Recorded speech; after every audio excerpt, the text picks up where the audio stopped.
Au nom du Père et du Fils et du Saint-Esprit, Amen, une grande joie d'être là avec toi en ce mardi 6 juin. Et n'oublie pas de partager la lecture divine, il faut être fidèle, il faut la faire par écrit et aussi n'oublie pas de marquer like, d'accord, dans ton appareil. Et aujourd'hui, la première lecture, c'est du livre de Tobie. Nous sommes en train de suivre le livre de Tobie, chapitre 2, à partir du verset 9. Ce soir-là, j'ai pris un bain et j'allais dans la cour. Je m'étendis au long du mur de la cour. Comme il faisait chaud, j'avais le visage découvert. Je ne savais pas qu'il y avait au-dessus de moi des moineux dans le mur. De la fiente me tomba dans les yeux, toute chaude.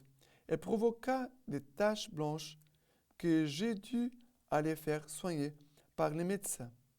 Puis, plus, il m'appliquait d'onguents, plus les taches m'aveuglaient.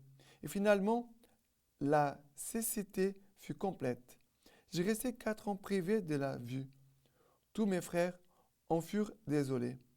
Et Aïkar pourvu à mon entretien pendant 2 ans, avant son départ en Élimaïde. À ce moment-là, ma femme Anna prit du travail d'ouvrière. Elle filait de la laine et recevait de la toile à tisser. Elle livrait sur commande et on lui payait le prix. Or, le 7 du mois de Distros, elle termina une pièce et elle la livra au client. Ils lui donnèrent tout son dû et, de plus, ils lui firent cadeau d'un chevreau pour un repas. En rentrant chez moi, le chevreau se mit à bêler. J'appelai ma femme et je lui dis, « D'où sort ce capri? Et s'il avait été volé, rends-le donc à ses maîtres. Nous n'avons pas le droit de manger le produit d'un vol. » Elle me dit, « Mais c'est un cadeau qu'on m'a donné par-dessus le marché. » Je ne la crus pas et je lui dis de le rendre à ses propriétaires. J'en rougissais devant elle. Alors elle répliqua, « Où sont donc tes aumônes? Où sont donc tes bonnes œuvres? Tout le monde sait ce que cela t'a rapporté. » Voilà quelque chose qui arrive souvent dans les familles. Ici, c'est un conflit entre mari et femme.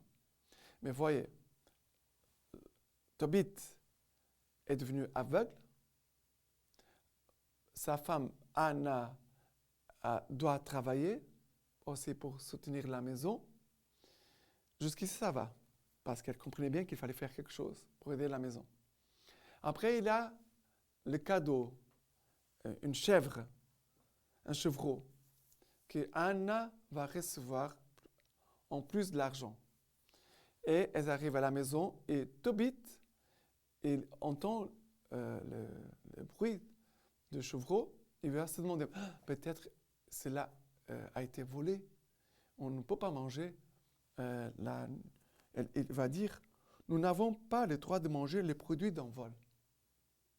Parce que Tobit, c'est un homme juste. Mais est-ce que nous avons ce même cœur de Tobit? Ça veut dire, je ne peux pas avoir quelque chose qui ne m'appartient pas. Je ne peux pas manger une chose qui a été volée.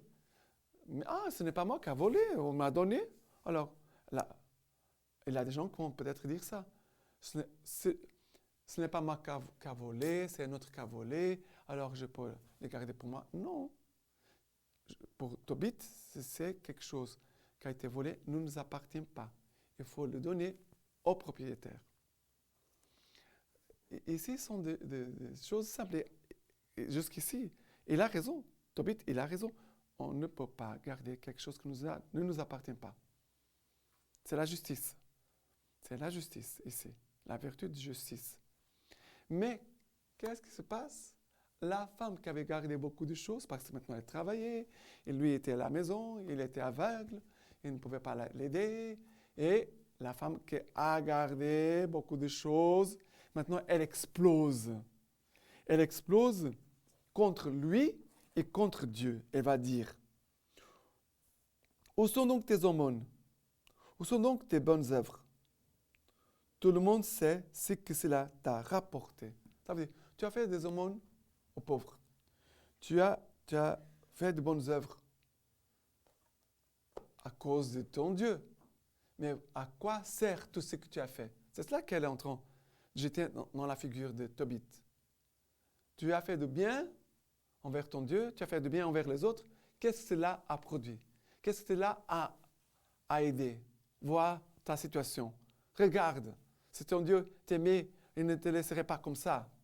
En fait, c'est cela qu'elle est en train de réclamer. C'est cela qu'elle est en train de mettre en cause. Ça veut dire que maintenant, Anne, elle est en train de détruire la dignité de son époux et en plus, elle est en train de détruire la foi aussi que Tobit avait mise en Dieu. Et souvent, quand il y a des disputes, c'est comme ça. Tout ce que la personne a gardé revient avec beaucoup de force. On tout détruit. Tout ce qu'on avait construit, dans un instant, on détruit tout. À cause de quoi? À cause des paroles. À cause de ce que la personne a gardé dans son cœur. Ça, c'est un grand enseignement pour nous tous. On doit veiller à ce que tu gardes dans ton cœur. Tu ne dois pas garder de mauvaises choses. Tu dois veiller. Parce que sinon, tu vas garder. Après, tu vas exploser. Et après, tu vas avoir des remords de tout ce que tu as dit. Et en plus, ici, ce sont des choses bien délicates qui concernent la personne, les biens qu'elle avait fait, et en plus, la foi qu'elle a envers Dieu. D'accord? Voilà. Et maintenant, les psaumes d'aujourd'hui, c'est le psaume 112, à partir du verset 1. Alléluia. Heureux l'homme qui craint le Seigneur et se plaît fort à ses préceptes. Sa lignée sera puissante sur la terre et bénit la race des hommes droits. Après, verset 7. Il ne craint pas d'annoncer le malheur. Ferme est son cœur, confiant dans le Seigneur. Son cœur est assuré et ne craint pas. À la fin, il toisera ses oppresseurs. Il fait largesse et donne aux pauvres. Sa justice demeurera jamais. Sa vigueur rehausse son prestige. Ici, il dit, il ne craint pas d'annoncer le malheur. Ferme est son cœur, confiant dans le Seigneur. Son cœur est assuré et ne craint pas. Voilà, et ici, les actions que nous faisons, la façon dont nous vivons, les uns envers les autres, et aussi la façon dont nous vivons notre foi, notre union avec Dieu, elle va produire donner cette fermeté du cœur, cette confiance envers le Seigneur, que son cœur est assuré et ne craint pas, même s'il y a des malheurs qui sont annoncés. Ça veut dire que la personne garde la paix. Nous sommes appelés à garder la paix à partir de ce que nous sommes, de ce que nous faisons, de ce que nous vivons avec les autres. D'accord? Voilà ces psaumes qui montrent un peu le cœur de Tobit. Maintenant, l'évangile d'aujourd'hui, c'est Marc chapitre 12, à partir du verset 13. Il lui envoie alors quelques-uns des pharisiens et des hérodiens pour le prendre au piège dans sa parole. Ils viennent et lui disent, « Maître, nous savons que tu es véridique et que tu ne te préoccupes pas de qui que ce soit, car tu ne regardes pas au rang des personnes, mais tu enseignes en toute vérité la voie de Dieu. Est-il permis au nom de payer l'impôt à César? Devons-nous payer, oui ou non? » Mais lui, sachant leur hypocrisie, leur dit, « Pourquoi me tendez-vous un piège? Apportez-moi un denier, que je le voie. » Ils en apportèrent un et il leur dit, « De qui est l'effigie que voici? Et l'inscription? » Ils lui dirent, « De César. » Alors Jésus leur dit, « Rendez à César ce qui est à César, et à Dieu ce qui est à Dieu. Et ils étaient fort surpris à son sujet. Alors, voyez ici les pharisiens et les hérodiens qui veulent prendre Jésus au piège dans sa parole. Et il y a des gens qui sont comme ça. Hein? Il y a des gens qui sont comme ça. Ils sont là toujours en train d'écouter, de faire attention. Mais ce n'est pas pour garder de bonnes choses dans son cœur, c'est mais pour prendre au piège l'autre. C'est dommage. La méchanceté dans le cœur de l'homme. Mais Jésus, ils vont dire, Seigneur, nous savons que tu es vrai, que tu enseignes en toute vérité la voie de Dieu. Et après, la question, le piège. Ils vont dire, est-il permis ou non de payer l'impôt à César? Devons-nous payer, oui ou non? Parce qu'il avait une dispute, un conflit entre les Juifs et les Romains, parce que César, c'est l'Empire romain. Les pharisiens et les hérodiens sont des Juifs. Alors, il y avait un conflit. Alors, il dit, mais devons-nous payer l'impôt à César? Ça veut dire, si Jésus va dire oui, ils vont dire, alors, tu n'es pas à faveur de notre peuple. Tu es un traître. Tu es avec les Romains. Si Jésus va dire non, alors tu n'es pas juste. Alors qui as une bonne conduite, que tu parles et enseignes en vérité, alors tu nous enseignes à être incorrect, à faire de mauvaises choses. Jésus dit que la parole de Dieu dit que Jésus, lui, sachant leur hypocrisie, leur dit, pourquoi me tentez-vous un piège? Tendez-vous un piège? Jésus voit le cœur. Jésus voit mon cœur. Jésus voit ton cœur. C'est pour ça que nous ne pouvons rien cacher à Jésus. Nous ne pouvons rien cacher à Dieu. Jésus va demander, montrez-moi un denier. De qui est l'inscription?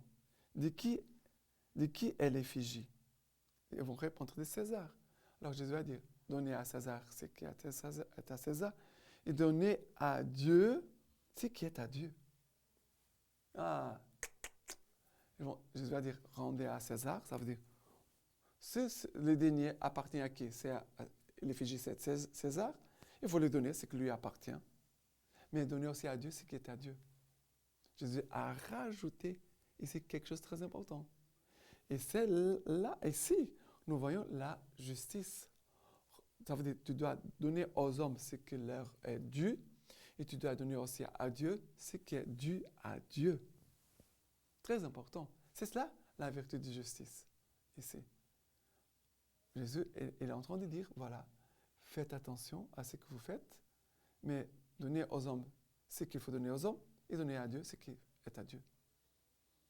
Et aux hommes, on doit vérifier notre façon, notre conduite, le respect, nous sommes honnêtes ou malhonnêtes, la vérité, un manque de vérité, l'égoïsme, d'être avare, de tromper les autres, de dire mensonge. Voilà. Il faut vérifier comment nous devons vivre comme Jésus. Jésus est notre modèle de justice. Jésus est notre modèle. Nous devons le suivre, l'écouter, le contempler, l'aimer, l'imiter. D'accord? Et aujourd'hui, nous célébrons Saint Norbert. Saint Norbert, évêque. Vie de Saint Norbert par un contemporain. Norbert est compté, à juste titre, parmi ceux qui sont dévoués avec le plus d'efficacité à la réforme grégorienne. En effet, il est le premier qui a voulu instituer un clergé qui serait consacré à la vie authentiquement évangélique et apostolique, qui serait chaste et pauvre, qui recevrait tout à la fois les vêtements et la parure de l'homme nouveau. Les vêtements avec l'habit religieux, la parure avec la dignité sacerdotale. Un clergé qui voudrait suivre les Saintes Écritures et avoir le Christ pour guide. Norbert recommandait 3 choses à ces clergés. La pureté à l'égard de l'autel et du service divin. La correction au chapitre des excès et des négligences. le soin des pauvres et l'hospitalité. Mais aux prêtres qui tenaient dans le monastère la place des apôtres, il a joigné, comme dans l'Église primitive, une foule de fidèles, laïcs et femmes. C'est au point que, disait-on, généralement, depuis l'époque des apôtres, aucun fondateur n'a conquis au Christ en si peu de temps un si grand nombre d'imitateurs de la vie parfaite. Maintenant, je vous laisse la bénédiction par les mains toutes pures de la Vierge Marie. Que Dieu Tout-Puissant vous bénisse et vous garde, le Père, le Fils et le Saint-Esprit. Amen.